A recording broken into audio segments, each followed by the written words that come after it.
یہ جو خواہشات نفس کا لفظ ہوتا آپ نے سنا ہوگا قرآن کریم میں جگہ جگہ، اتباع ہوا، یعنی خواہشات نفس کی پیروی، خواہشات نفس کی پیروی.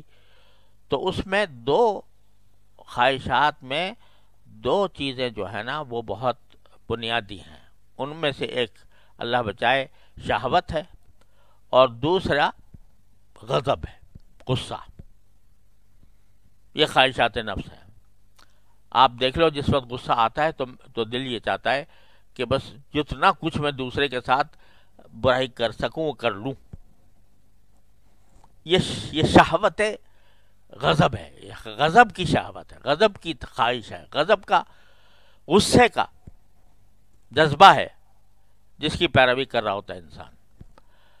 تو انہی دو چیزوں کو رسول کریم صلی اللہ علیہ وسلم نے فرمایا کہ جو آدمی مجھ سے گارنٹی دے دے مجھے کہ اس کا منہ بھی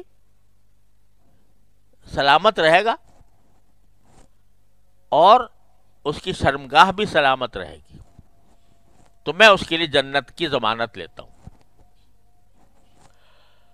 تو شرمگاہ کی سلامتی تو یہ ہے کہ کسی حرام کام میں انسان مبتلا نہ ہو، نہ ان چیزوں میں مبتلا ہو جو اس حرام کی طرف لے جانے والی ہے، جیسے فحاشی، اللہ بچائے.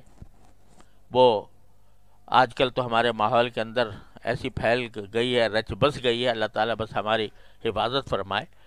بچے کے لیے ایک امتحان ہے، ایک آزمائش ہے. بچے کو بیچارے کو پتہ ہی نہیں کہ میں کس بلا میں مبتلا ہو رہا ہوں. اچھے خاصے بڑے پڑھے لکھے نمازی، روزے رکھنے والے، حج کرنے والے، عمرہ کرنے والے، صف اول میں شریک ہونے والے، وہ بھی اللہ بچائے اس بلا میں گرفتار ہیں. اور اس مصیبت نے، موبائل نے جو یہ آفت ڈھائی ہے، اس میں ابتلا کچھ ٹھکانہ نہیں ہے، جس کا آدمی کو آپ صورت دیکھ کر جس کو سمجھیں کہ سیدھا جنت میں جائے گا، لیکن وہ تنہائی میں کیا کھیل رہا ہوتا ہے، اور تنہائی میں وہ کس طرح اپنی خواہشات نفس کی پیروی میں مبتلا ہوتا ہے، یہ اس کا کوئی تصور بھی نہیں کر سکتا.